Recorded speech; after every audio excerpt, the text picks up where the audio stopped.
Welcome to Mystery Watchability, a podcast where I, your host, Izaiah Shupe, talks about movies. This is a very special episode for the pod. On Sunday, I got to chat with film professor and screenwriter Chris LaMont. I'm very quiet in this episode because I was learning more about the film than actually discussing it. Nevertheless, let's get on with the episode. Okay, so I'm going to start with you introducing yourself to the guests Okay. and tell them what your gateway film was into your love of cinema. Okay. Hi there. My name is Chris LaMont. I'm a professor of film over at Arizona State University. And I specifically talk about and have class about Alfred Hitchcock and his work. And, Hitchcock's work was really influential for me because I'm also an independent filmmaker. I'm a WGA screenwriter. I love suspense thrillers. And I think that, that love for suspense thriller really started with Hitchcock and his films. And because he's just an amazing filmmaker. And the neat thing about his work is that it's still vibrant today. So he's been a fantastic role model for a lot of filmmakers and was definitely an inspiration for me when I started thinking about the kind of movies that I love, and more importantly, the kind of movies that I want to write and be involved with. Yes, I love Hitchcock. He's genius.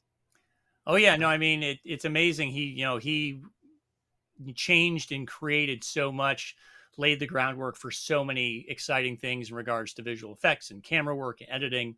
Uh, Truly a genius when it came to understanding the power of what the motion picture can do and how you can, as a director, manipulate the audience to bend them to your will in regards to how you want them to think, how you want them to feel.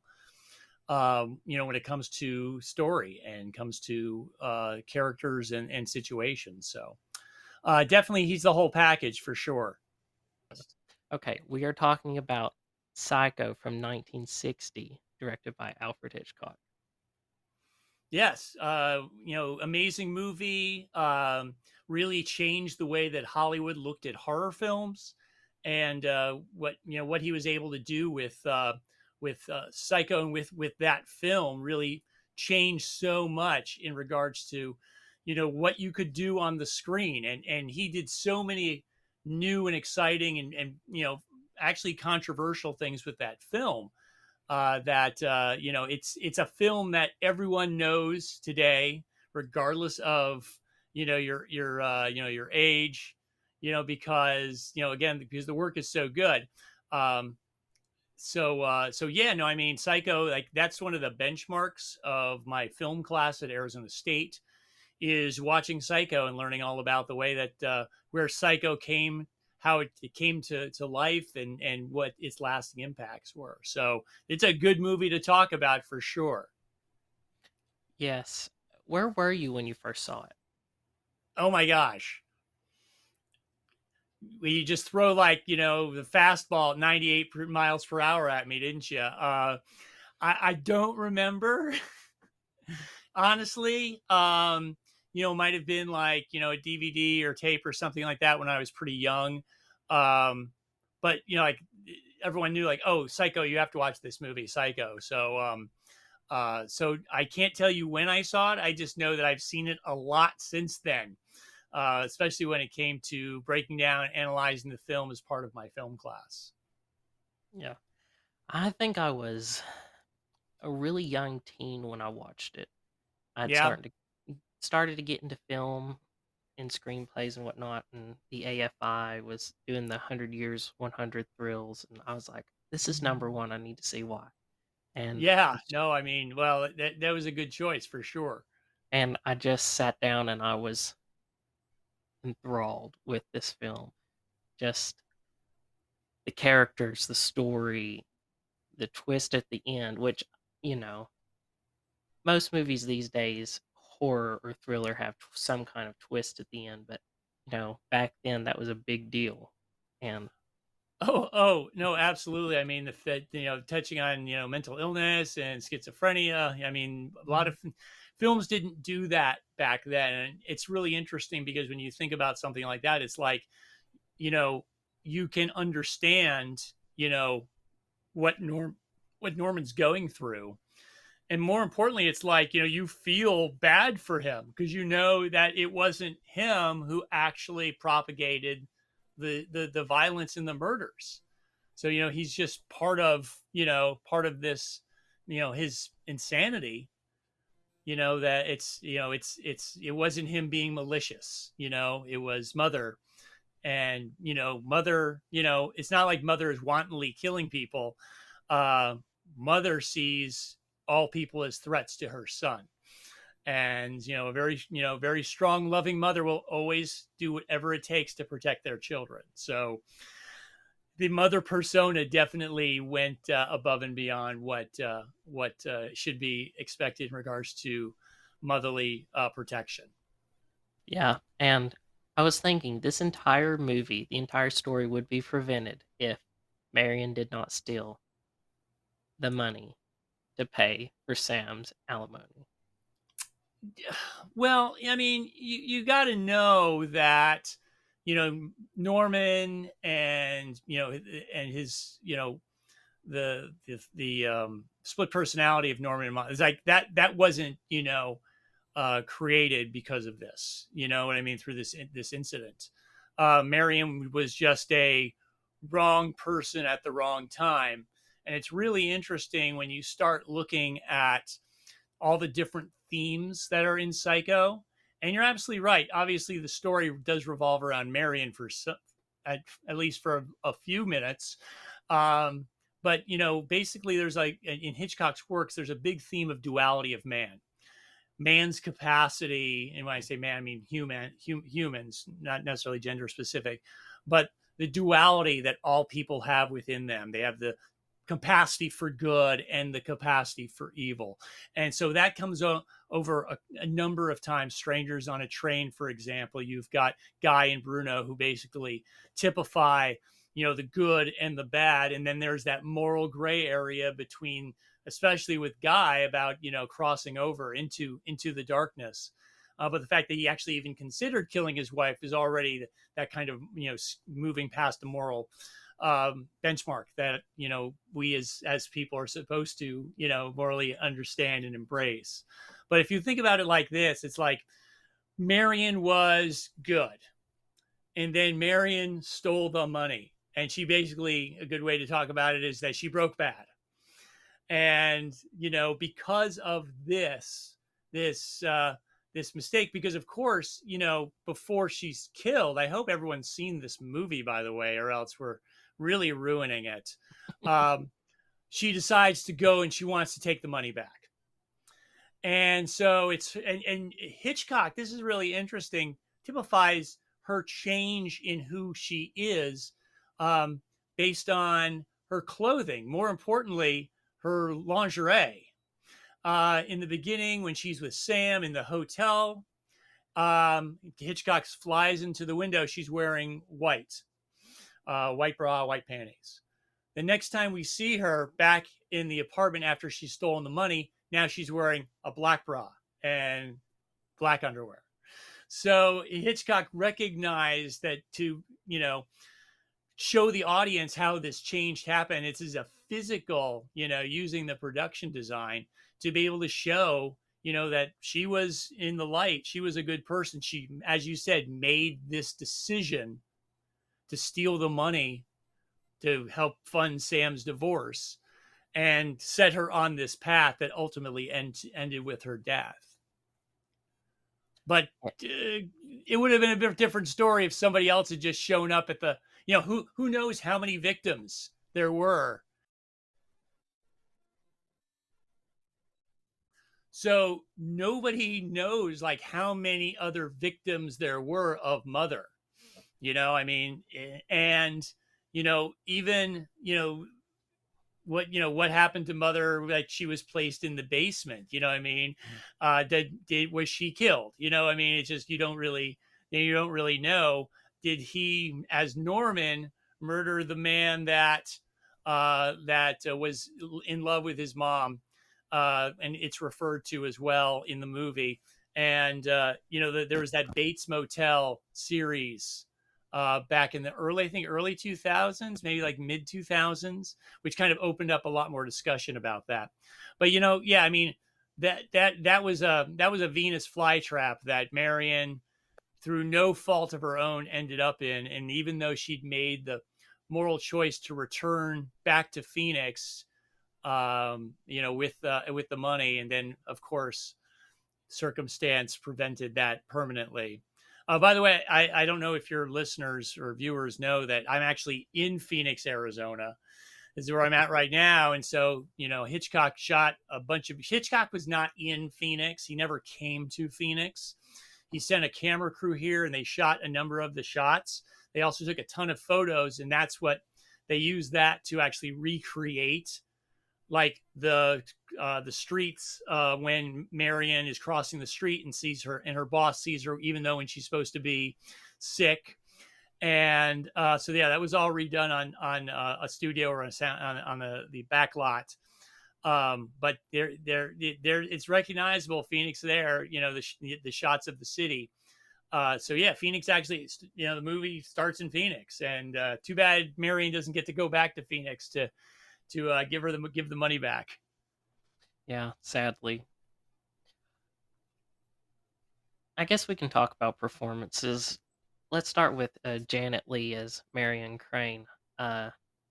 Oscar nominated for this performance, right? As Best well. Supporting Actress. Yep. Yeah. Do you think it deserved the Oscar nomination? Well, I mean, it's her performance that really kicks everything in. I mean, she's very believable. And she is a supporting actress. That's the neat thing about the movie, is that she's the star of the film. And it was crazy at the time to kill off the star of your movie in the first 20 minutes of the film. And interestingly enough, so Hitchcock was very adamant with the theater owners showing the movie. And so he told the theaters that once the movie started, they were not allowed to sell any tickets or allow anyone into the theater. Because if someone came walking in a half hour late and Janet Leigh isn't in the film, they're like, what's going on here? You know what I mean? So they would be mad and demand their money back, but it's because they were late. So he demanded that, to all the theater owners, not to ruin the surprise, of her, especially of her murder, which was, as everyone knows, the shower scene is one of the most well-known murder scenes in the history of motion pictures. And what she did as an actress, she went through a lot. Everyone knows about how long it took. I think it took 3 days for them, or 5 days, to actually shoot the shower scene. And the legendary is that she never took a shower again after that. And the Hitchcock was known for being really strict with his actresses. And so she was, someone that actually, she went toe to toe with Hitchcock, and he was very tough with her. He did the same thing with Tippi Hedren in The Birds, where he locked her in a cage. There's a scene that takes place in the attic of the house. And so Tippi Hedren goes up to the attic, and there's all these birds there. And they were and Hitchcock told her they would be mechanical birds. Well, they weren't. And they made basically a huge cage so the birds wouldn't escape. And they put her in this cage, and they filmed, and these birds really did attack her, So he was very tough on his actresses. He did have an infatuation with many of his leading ladies. But the character is very believable. Her performance really set the tone for the film. And then for her to die, really was a game changer in regards to what you could do with audiences and what you could do with storytelling to make a film that was completely, you didn't know what was going to happen.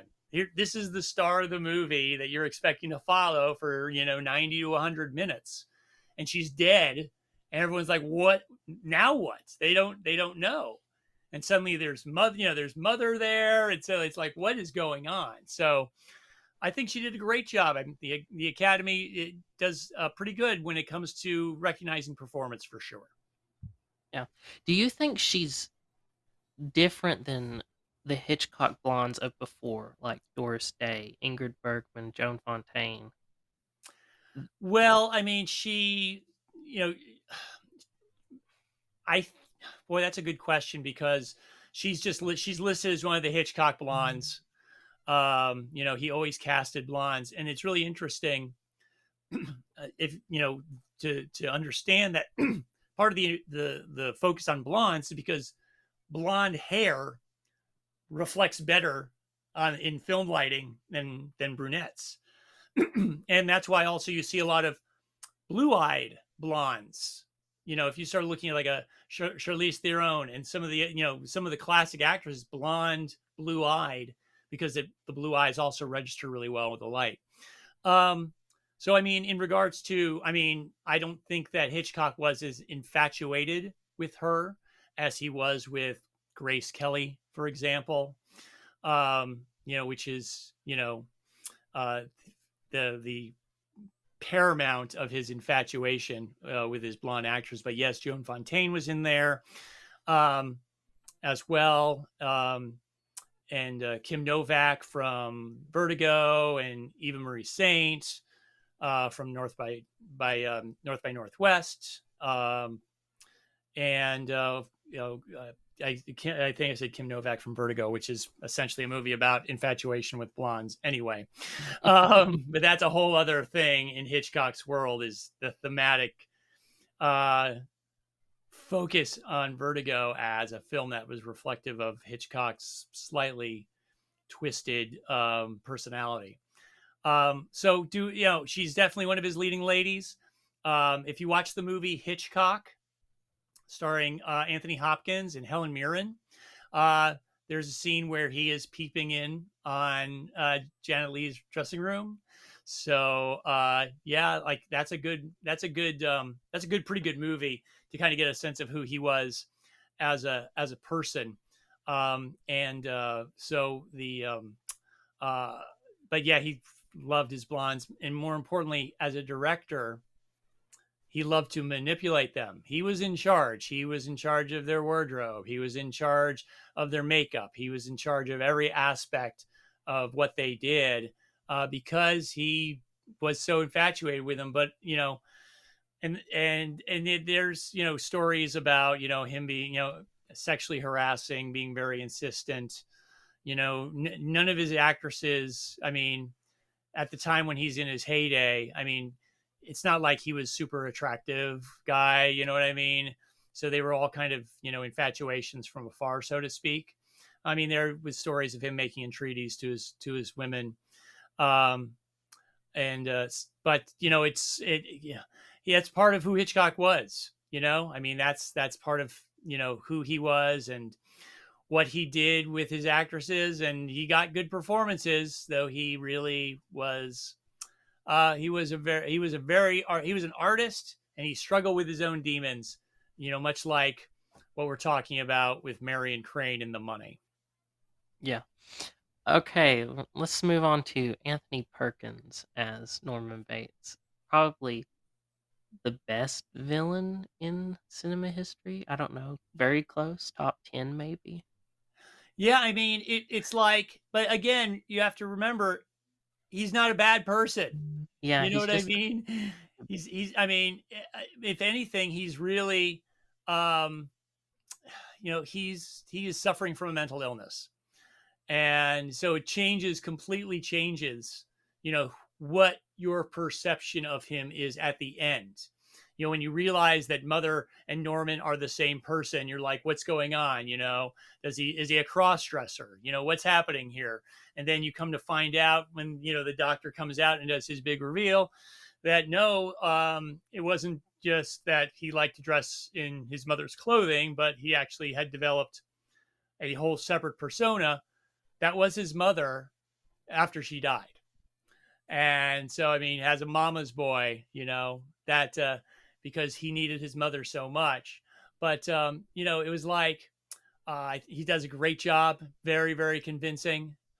I mean, he did, Norman did kill his mom. He did kill this lover, you know what I mean? But the personality change, with that came with, after those deaths, I mean, is he a bad person? Ultimately, it's hard to say what makes a bad person.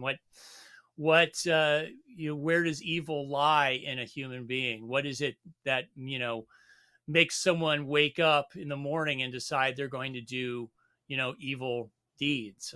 I mean, I must did an interview with Peter Weller, who was RoboCop in the original RoboCop, at the Phoenix Film Festival. And I talked about the time he was doing a TV show called Dexter. Do you remember Dexter, right? Dexter? Yes. Speaking of serial killers. And so he was on season 5 of Dexter, and he was this private detective who was trying to capture Dexter.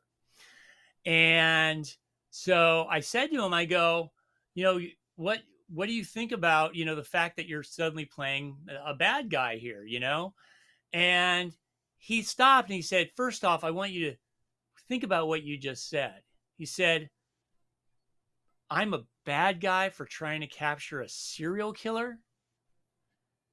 I mean, you're rooting for Dexter not to get caught. Absolutely. But am I truly a bad person? I want to catch a serial killer. Morally, I'm in the right.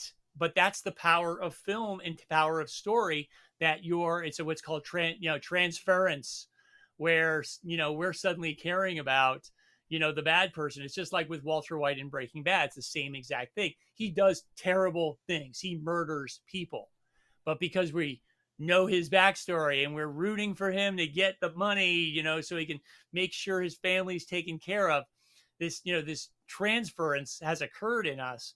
And we're just, and even in the latest movie, Trap, Shyamalan's latest movie, the star of the movie is a serial killer. And the whole movie is about a trap that's been set for him to catch him. And we as an audience are rooting for him to escape.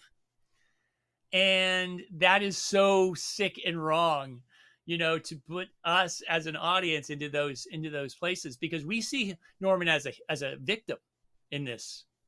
That's the interesting thing about the performance. And if he's a bad guy or not, he certainly is an incredible actor. And what he did in the film, I mean, he said that he had a hard time getting any other work because he was always thought of as Norman Bates to any casting director that came along. Yeah. And we get such sympathy for him as soon as Marion, checks into the hotel. You hear Mother, right, yelling at him. Yelling at him. And you're just like, this poor man.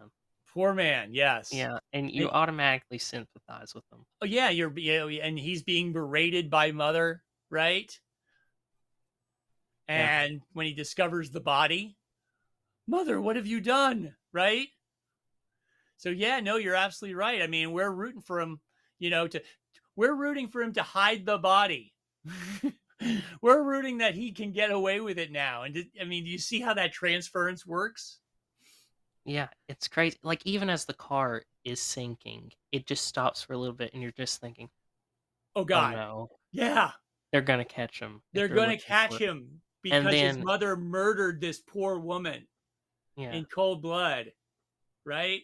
Yes. And it just, you hear a bubble and it goes right back down. And you're just, right it's down. this sigh of relief that you shouldn't be having, but you're having it anyway. Yes. Yeah, he doesn't, because if you think about it, he's playing two roles, So yeah, no, he did a great job. And, he was kind of an unknown at that point. He had done a movie called Fear Strikes Out that kind of put him on the radar in regards to the studio. But, the thing about Hitchcock wanted to make sure that Norman was not a recognizable face. He didn't want him to be a star. You know what I mean? Because that would detract from the story. And he purposely, cast Janet Leigh because she was a big star at the time. Because she would draw that attention. Then when she dies, oh my, suddenly we're breathless. So yeah, no, and the story of that film coming together is pretty amazing. Yeah, he had just came off Vertigo and North by Northwest, which Vertigo was a stinker. Everyone, I think it was not a blockbuster. It was more viewed as a super artsy film, and I don't think everyone was, you know, Yeah, I mean, it's yeah, there certainly was, not. It's not Rear Window for sure. I yeah, mean, it's more of a psychological thriller more than anything. And so, I mean, it does take a different tact when it comes to audience expectations. But it's really Vertigo is really a fascinating movie, and if you think about it, the whole idea is about someone falling in love with a woman, and he loses her, and then he spends all of his time trying to rebuild and recreate this perfect woman of his. And which is a lot like Hitchcock's relationship with Grace Kelly. Grace Kelly was his ultimate leading lady. They did Dial M for Murder, they did Rear Window together, and then she got engaged to the Prince of Monaco, and she quit the business. And she'd been in so many high profile movies. She was in High Noon, so many big films that she had done. She was Hollywood royalty, and that literally became royalty herself. And Hitchcock was devastated. He didn't know what to do. Um, he wanted her in North by Northwest. You know what I mean? He wanted her in The Birds and all these other films that he wanted to do with her because she left him. He felt abandoned and betrayed, and so he spent the rest of his time trying to find replacements for her. You know, but Vertigo. If you watch it today, um, you know, the Vertigo effect that he created and perfected in that movie with the staircase. I don't know if you or your viewers are aware of this. It took him like 30 years, 20 years, 20 years, 20 years to figure out how to do that shot. He was trying to do that shot in Rebecca and couldn't figure it out. And it finally took him 20 years to figure out how to do the dolly zoom to make that effect work. And so, it's, though at the time, yeah, I mean, middling reviews, not so great box office, but now it's considered to be one of the greatest films of all time. The BFI, the British Film Institute, said that Vertigo is the #1 film of all time. I think it just got passed, but it was between Citizen Kane and Vertigo for a while, and Vertigo was on top for a while. I think there's another movie that just came in, a more recent film, I think. But I mean, without Vertigo, I mean, it's not like, I mean, it's not like he couldn't do anything, right? After Vertigo, he did North by Northwest, which is a spy movie, big uh, sweeping film. with North by Northwest. Yes, it's just a big epic Oh, sweeping spy. it's Like, it's it's the basically it's the ultimate Hitchcock movie, because Hitchcock's themes more than anything were his big themes were innocent man trying to prove his innocence and on the run, which we see a ton of times in some of his earlier work, like the 39 Steps. He loved using big landmarks in his movies. And North by Northwest is kind of credited. They're saying that Ian Fleming saw by North by Northwest, and that was the inspiration for James Bond. So, he kind of ushered in a whole, big budget spy movie, scenario. It was, incredible film. The biplane scene, which is a perfect example of what Hitchcock called pure cinema. Like, because Hitchcock started in the silent film era. In fact, his movie Blackmail was the very first sound picture in England. Here in America, it was The Jazz Singer. In England, it was Blackmail that Hitchcock. But because Hitchcock grew up in that storytelling framework, his whole thing was that he wanted to do what he called pure cinema, was movies without dialogue, just moving forward with just picture. And you see that with the biplane scene in North by Northwest, and then again you see it in Psycho with the shower sequence. There's no dialogue in that. She screams, but there's no pleading, for her to, stop, help, stop. It's all the visuals and the editing drive that, and of course, Bernard Herrmann's amazing score, really kind of drive that pure cinema moment for him. And this is interesting too. I don't know if you've seen that Hitchcock movie with Anthony Hopkins. Helen Mirren plays his wife, Alma. His wife, they were married forever. They met on a film set in Britain were together forever. And it's really great because in the post-production on Psycho, Bernard Herrmann, if you notice the thing about the score in Psycho, and Bernard Herrmann did North by Northwest, he did Vertigo, he did Rear Window, he did all these great movies for Hitch, is that Hitchcock didn't want to use Bernard Herrmann's score for the shower scene. He wanted it just to be pure cinema and just the picture driving the story. And so Alma is actually watching the edit of Psycho as it's happening, and he tells her he's going to go without music. And then she's like, "Are you an idiot?" This score is amazing. And so that's the whole reason why the string score is there. In fact, the entire movie is just strings. There are no other instruments in Psycho.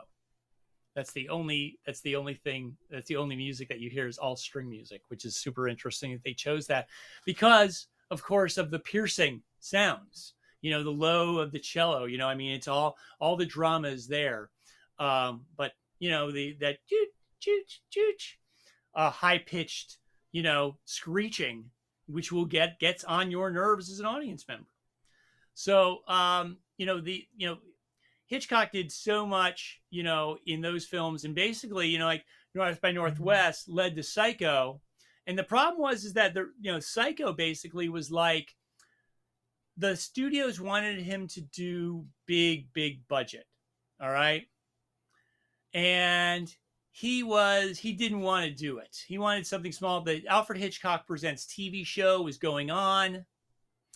And basically it was like, he wanted to do this movie based on the novel by Robert Bloch about the serial killer Ed Gein. And that was what he wanted to do. And no studio in town would touch the movie. So he decided to make it himself. And so he used his crew from the TV series. He basically, him and his wife, put down the entire $800,000 budget. And they show that in the Hitchcock movie with Anthony Hopkins. They basically mortgaged his house in Los Angeles to make that movie. And if that movie hadn't done well, then they would have lost their home. And if it had failed, it would have been crushing for him as a filmmaker. You know what I mean? So the film was produced for $800,000, which like today would be like $8.4 million. So he paid for it out of his pocket. And basically he had done a deal with Paramount that, I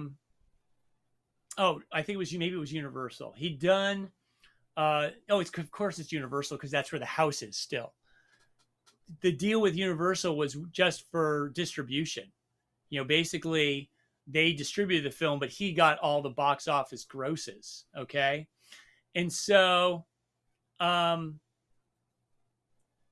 film was released, $800,000 budget, and it broke box office records. Okay. He personally earned $15 million from this $800,000 investment, which, by the way, is equivalent to about $150 million today. That's incredible business right there. Well, yeah, but it's him believing in this story, and because he wanted to do so many controversial things, like kill off Janet Leigh, all right, like have these, this gruesome murder in the middle of the movie of the leading lady, and the fact that he wanted Marion to wear underwear, right? Like no one wore underwear in movies until he did it in that film. Not kidding. Craziest. There's a flushing toilet. Okay. There'd never been a flushing toilet on screen before Psycho. That's one of my favorite facts I love that because fact. Yeah. it's because I think everything was so sanitized, and Hitchcock's like, not this film. We're No. showing you the world. We're showing you what people wear underwear. We're showing you that toilets flush. This world is gritty. It's dark. This story's dark. Everything in it's going to be dark. Well, and that's the neat thing about the whole theme about, innocent man accused of a crime they didn't commit and trying to prove their innocence, is that the whole thing is that it could happen to you. That's the neat thing about a lot of the films that he does, is that if you're innocent and you're suddenly caught up, his movie like 39 Steps, which is his first real breakout hit. A guy literally just like North by Northwest, guy accused of murder, wrong place, wrong time, has to, basically, secure, find a way to prove his innocence. And that innocence, the interesting thing about, Psycho is that, as you pointed out earlier, Marion is not innocent. Sam is not innocent. Norman, he did kill his mom, so not innocent as well. There's a lot of real darkness in that film. But it is also that, hey, your car, I can't drive my car anymore in the middle of the rainstorm that is like a hurricane, and I need to stop somewhere. And thank goodness this little roadside motel is here, So, yeah, I mean, it was a huge box office hit, and it really just sort of, made the idea of these serial killer films. And there were those before that. Night of the Hunter was a movie with serial killers. But on the stage that this was, and the gruesomeness of that murder really kind of started opening up audiences' eyes to a little bit more violence on screen. And then, of course, late 60s going into the 70s, suddenly horror became huge. Even the Hammer films of the late 50s into the 60s, the violence that they would have on screen, but American audience, it was, for a Hollywood film, this was a big change, and of course it spawned, so like complete franchises. So, pretty amazing. Yeah, I was going to ask you if you think this is the mother of all slasher films. Oh, absolutely. Yeah, no, I mean, because Hitchcock did it first, and Hitchcock did it great. And, look at movies like Halloween, which really kickstarted the entire, Friday the 13th, Nightmare on Elm Street, all that going into the 80s, all those canon horror films. But this literally laid the groundwork. There's Texas Chainsaw Massacre. There's the Night of the Living Dead, those movies. Suddenly now you're seeing more and more violence, and you can really attribute it to Psycho. Okay, let's talk about Martin Balsam as Arbogast, the private investigator who is sent. I love Martin Balsam in anything. Every time I see that man, I'm like, yeah, and get excited. I don't know why. He's one of the very few 12 Angry Men, Thousand Clowns. Oh yeah, no, great actor. Yeah, phenomenal. But he's the one that, as an audience, we're kind of in the shoes of, oh, this guy's suspicious. He's acting a little weird. He's tapping his fingers. He's twitching a little. He knows something's up. Right. And he gets really close, and then he gets murdered brutally. Right.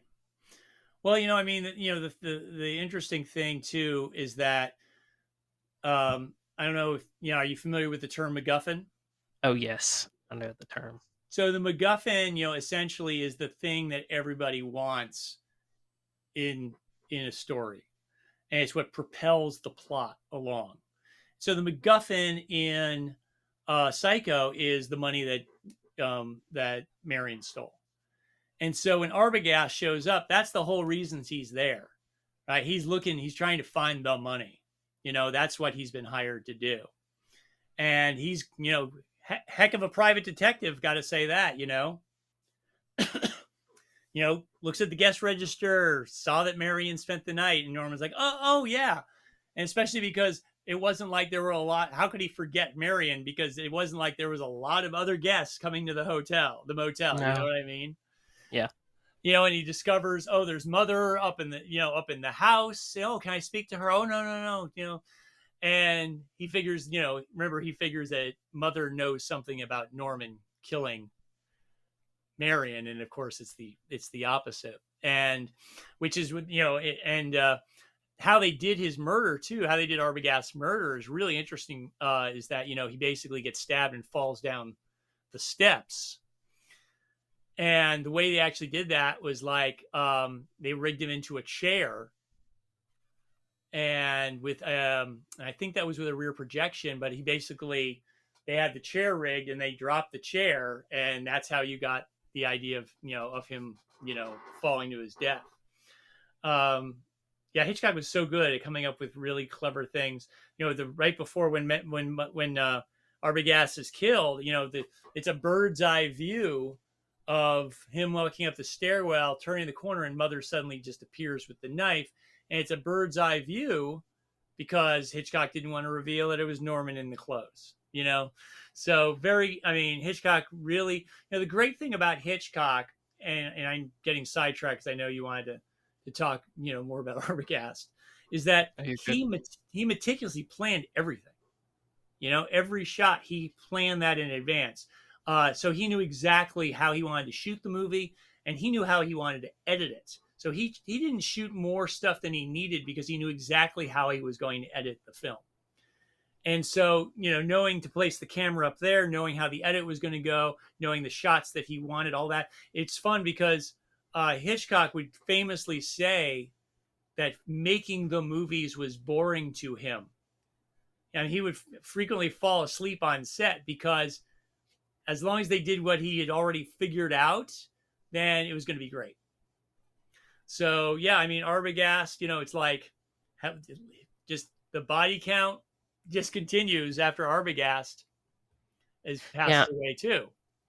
And you were talking about MacGuffins. The best person I ever watched this film with was my brother. He had seen it about the money and everything. He was invested after Janet Leigh got murdered, and Norman's cleaning up everything. He just rolls up the money. He takes that roll and he just throws it in the trunk, shuts it. And my brother, I remember him screaming at the TV, going, "There's money in there. You could be rich." And I'm like, that's not the point. That is not the point. And the car stops too. Yes. And he was so invested in the money, but when he saw it was just a throwaway, it blew his mind. That's funny. And he was the best person. I did the same thing. There's money in there. Yeah, it's like you could use that, but no. But that's not the point. Like you said, it's just a throwaway object. That's basically all the MacGuffin was. It's something that everybody wants, but in the end, it's not important. It propels a plot, but it doesn't really have much meaning. Like the roll of film in North by Northwest that everyone's after. Right, the microfiche in the statue. Yeah, it's just this is not important. But yeah, I really do like that MacGuffin.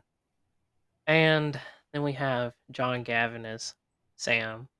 Right. Her. Yeah, a really good looking guy. Boyfriend. Yeah.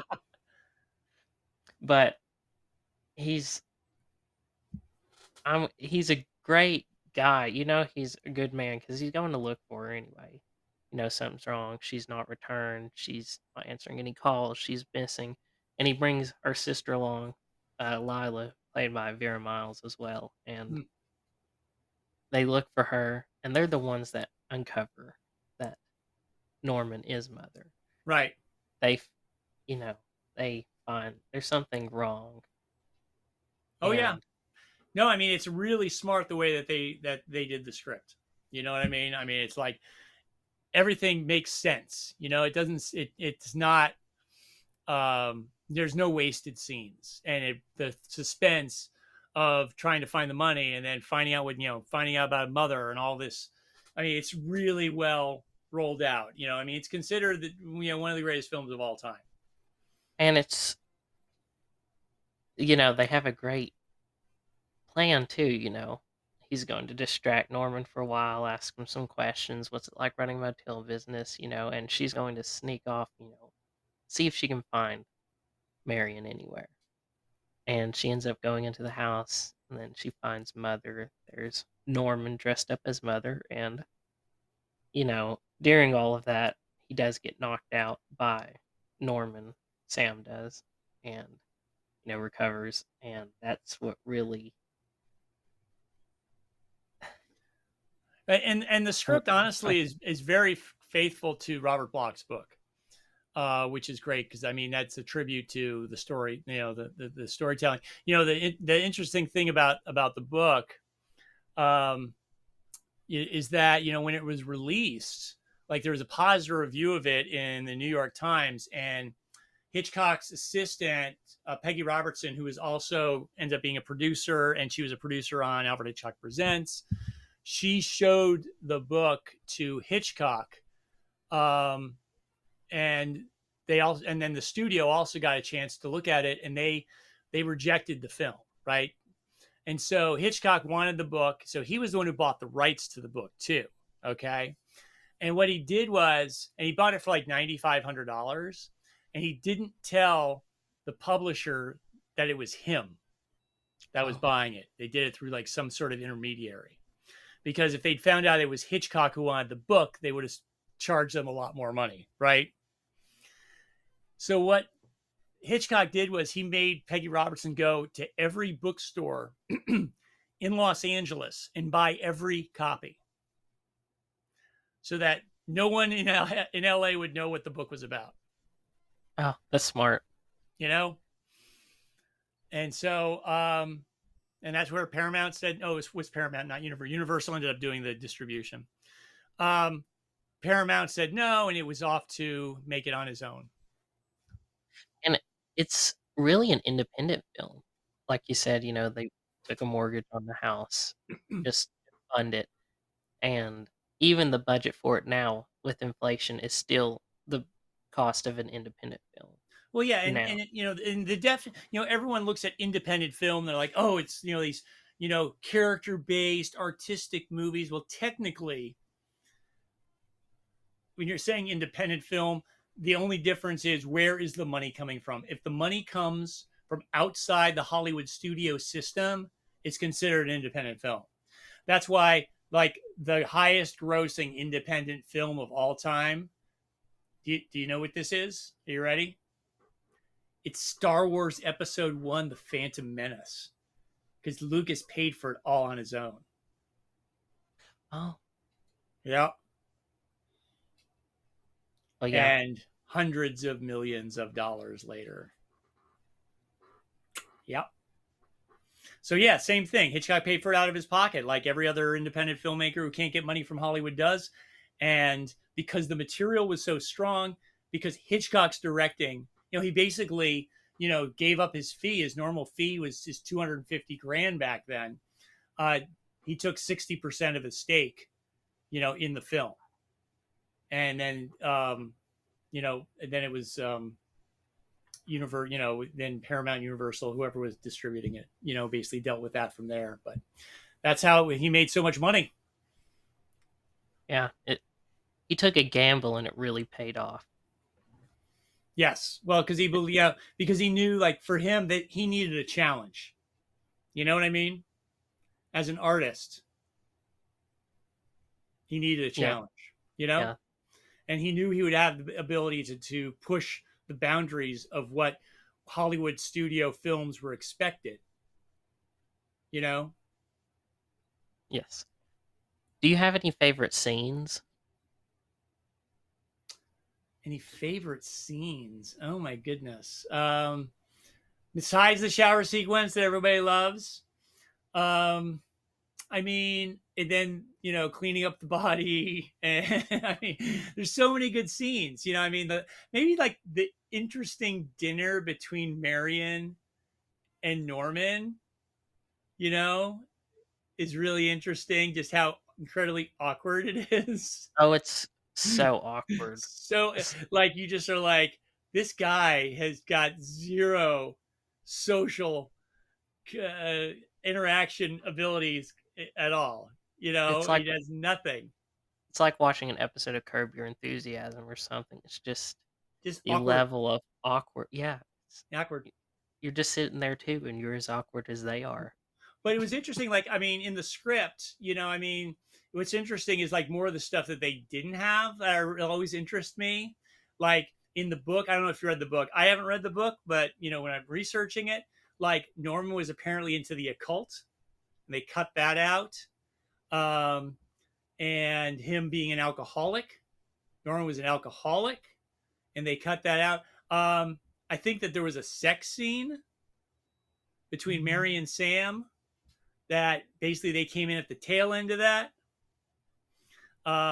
You know, it's like, so they did make a lot of changes as well, you know, that are interesting to me too, because from a story, as a screenwriter myself, you know, it's always interesting to see what are the choices that were made, you know, and,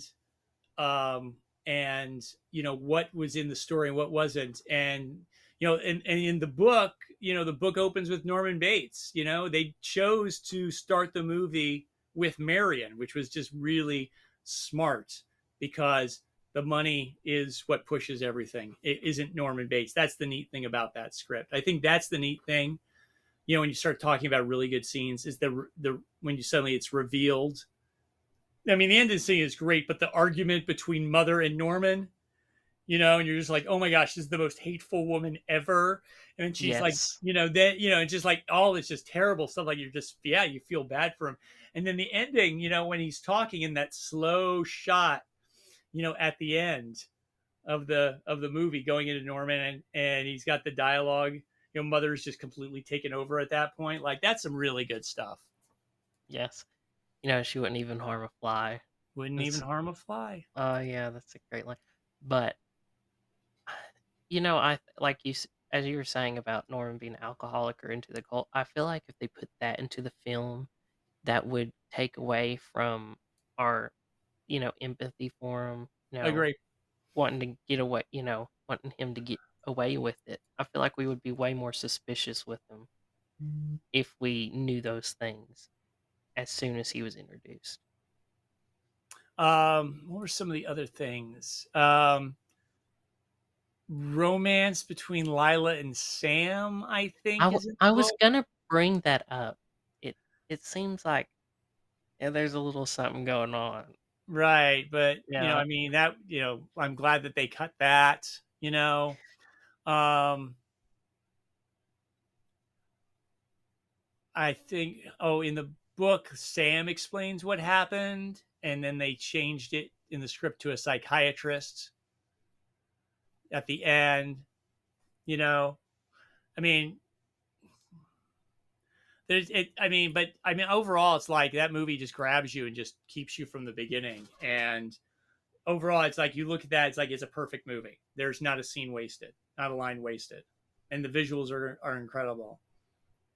Yeah, it's a visually pleasing movie as well, like to the eye. Lots of shadows.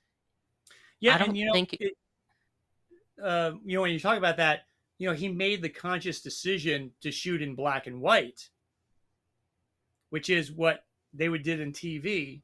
And, you know, it's easier to light for black and white than it is for color. So that helped with making it go fast because they didn't have a lot of money. But it's a really interesting aesthetic because, you know, if you saw the red blood, I think it would be like it's a different feel. You know what I mean? To see that, I mean, uh, all good aesthetic choices that Hitchcock made for sure. yeah. You wouldn't classify this film as a film noir or like an offset of noir because it's very much a lot of shadow. Yeah, I mean, I think just it's a dark film. I wouldn't say it's noir. I mean, noir is really, I mean, noir really is more about like mysteries and detective films. You know, when you Cigarette talk about smoking. Maltese Falcon, yeah, Yeah. it's more of a general vibe. You know, I just think it's a dark film overall, and so it's a dark movie, and it's supposed to scare people. So yeah, not a lot of light. I mean, when we first meet Norman, it's all at night. When we see the motel, it's all at night. All these scenes take place at night in the beginning. All of them all the way through, because night is scarier than the daytime. It's really hard to do a scare in the daytime. So, Yeah. but no, I mean, I think those are all, those are choices Hitchcock made. The black and white thing was perfunctory, but also aesthetically made sense for the film. Because at that point, there were still black and white films. Like everyone knew black and white films, back then. There were still black and white movies being made, but not like if you start thinking about Vertigo and North by North, like he hadn't done a black and white film since like he did The Wrong Man in the early 50s, but that was a documentary, basically fictionalized documentary, true story. He hadn't done a lot of black and white films in a while. So this shift also was interesting for him aesthetically as an artist. I always hear this interesting theory. I need to run this by you because you're a professor that teaches Hitchcock. I need to hear your thoughts about this. They say that this is also connected with Halloween, not only because Jamie Lee Curtis is Janet Leigh's daughter, but the psychiatrist in Halloween is Sam Loomis. That's his name. People try to make this weird connection that he was affected by what happened to Marion, and he turned to psychology to catch men like Norman or people like Norman to prevent stuff like that from happening. I think it's a wild theory, but sometimes I like to think about it, and Or it's it's just John Carpenter homaging Hitchcock. yeah. I think it's a lot of that, but I still like the thought of it. I don't know why. That's a fun fact for sure. Yeah, but it's a great film. Just it should have won. Anthony Perkins should have got nominated. I don't know what the Academy was thinking. Well, yeah, I mean, Hitchcock was nominated for Best Director too, and didn't win. In fact, I Yeah, don't know if you were aware that Hitchcock never won a Best Director Oscar. he got an honorary one, I believe, in the Yes. 70s, I think. Yeah, right, But like 78, like before he died. yeah, And but 78, 79. And he was very resentful of the Academy because the snobs of of Hollywood, didn't consider him anything more than a B movie director. They which didn't is take yeah, a they didn't take shame. him seriously, as a filmmaker. And so when he won that honorary Oscar, he actually had, and still to this day, I think has the shortest Oscar acceptance speech in history. I think it's just thank you. It's just thank you. Yes. Yeah, Because he had no respect for what the Academy did at all. yeah. It's just a Yep. subtle middle finger to the Academy, But which I like. which is it, but it's interesting because the Academy have considered him a B movie director, but the French New Wave, in the 50s and moving into the 60s, like you've heard of the auteur theory, right? Yes. Okay. So the idea of the auteur theory didn't really exist until the 50s. And the French New Wave, you're talking about filmmakers like Godard, Fellini, oh my gosh, I'm so dumb right now. The book,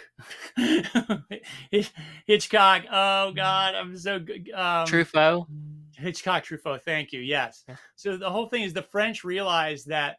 See, in the past, before the French New Wave, producers were considered the artists. They were considered the ones that made the movies, and directors were the ones that were basically considered to be. They told the actors where to stand, and they told the camera people where to put the camera, and that was it. And so when the French New Wave, Truffaut and all these French filmmakers got together and they started writing articles, they identified auteur theory, auteur, which is French for author, that the directors were actually the authors of their work, and that there were several film directors that had within their filmography specific themes and techniques that made them more than just directors, that made them artists. And Hitchcock was the very first one that they identified as being an auteur. John Ford as well was in that, and everyone considered, So I mean, you're talking about a guy who does westerns, and you're talking about Hitchcock who does spy and thriller movies. And so even though in Europe everyone loves Hitchcock, the fact that Hollywood never really truly accepted him for what he was, except a moneymaker, one of the really sad indictments on a really great filmmaker. Yeah, but a lot of the next generation of filmmakers, well, not the next generation, I'd say the generation after him, really took a lot from his films, like Brian De Palma. Oh yeah. Or gosh, let me think of another one. Every major filmmaker today credits Hitchcock with inspiring them. Nolan, Spielberg, Peter Jackson, oh gosh. I'm so dumb right now. I'm losing. This is what happens when we do this on a Sunday, just to let you know. Sorry. Okay. Del Toro, as these filmmakers have all come on and done various interviews, and they've all said, that Hitchcock and his techniques and the way that he made movies was, so, inspiring and really, helped them to understand the language of cinema. And Brian De Palma, obviously, because he emulated, he was like the American Hitchcock, the way he would shoot his movies, looking at movies like, A Body Double and Blowout. And, just, you got a real sense. He understood how to tell stories the Hitchcock way for sure. So yeah, filmmakers, since Hitchcock passed away in, oh my gosh, when did he die? Oh, 1980. Like 1980. Yeah. Yeah. His work is still vibrant today. It's still great. I've got this Alfred Hitchcock class, 90 students every semester, and they get to watch some great Hitchcock movies. 39 Steps, Rebecca, Notorious, Strangers on a Train, of course, Rear Window and Vertigo and North by Northwest and The Birds, and of course, Psycho. And then I also throw in this great documentary that Hitchcock did, this great interview that Hitchcock did as well. So they're loving this class because it's really exposing them to these movies that they may have heard of before, but, definitely films that once they see them and they understand who Hitchcock was, where he came from, why he did the things he did, from him growing up with a very clean, he was a mama's boy. So suddenly now you see Mother years later in Norman is a mama's boy, when he was a young, 7, 8 in elementary school, he kept track of bus schedules in London. So because he was so obsessed with details, and so it's like, and then there's the story about him, his dad writing him a note and sending him over to deliver this note to the police station. You've heard this one, right? Yes. Yeah. And the note says basically, please put my son in a prison, in a jail. And he sat there for like an hour. And then dad came and picked him up and said, that's what happens to bad little boys, naughty little boys. And so suddenly now in Hitchcock's works, there's a complete distrust of authority and distrust of the police. And, a lot of the, where's dad in some of these movies, right? So all really interesting stuff that Hitchcock really kind of incorporated his life and his, his psychology and his belief system all into the work that he did. And it's one of the reasons why it still stands up today.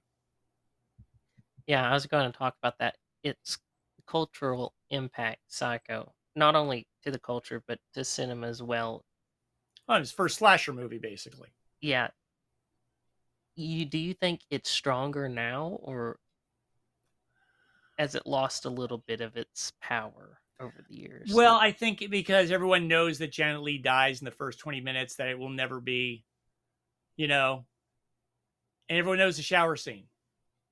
So unless you've never seen ever seen the movie and you've never heard of the shower scene, then you're never going to experience it like those audiences did in 1960. It's still a great movie. Yeah, fantastic. There's a reason why it's one of the best. Yep, And for sure. just down to everything, the editing, the score. Not Oh, even yeah. we forgot to talk about the titles by Saul Bass, of course. Oh, well, yeah. Like, I mean, they had just done North by Northwest too. it's incredible. And I've seen Goodfellas, and that Saul Bass also did the title sequence for that, and they are so similar, just the quick titles just zooming across the screen. Oh yeah, and Scorsese also hired Bernard Herrmann, Hitchcock's composer, to do Taxi Driver. Taxi Driver. Yep, it was one of the last ones he did before he died. Yep. Yeah.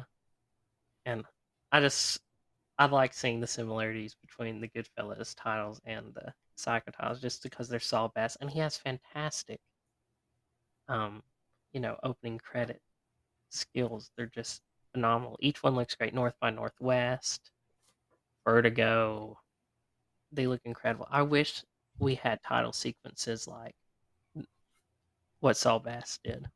Yeah. But as a modern audience, we're so impatient. I don't think we would have the time to appreciate it.